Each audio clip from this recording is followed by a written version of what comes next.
Welcome to Pindar Poetry. We hope you learned something new. You're logged in. Now pick a template that matches your output size so you don't resize later.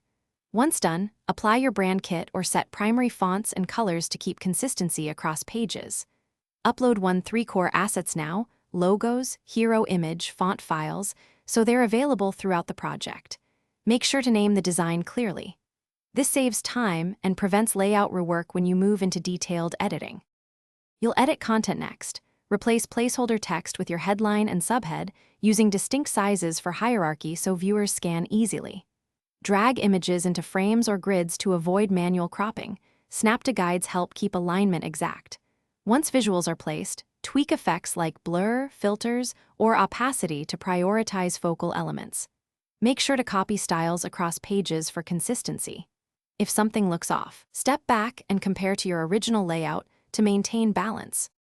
You're almost done. Choose the correct export format: PNG for crisp web images, PDF print for CMYK printing, or MP4 for animated content, and set options like transparent background or compress quality.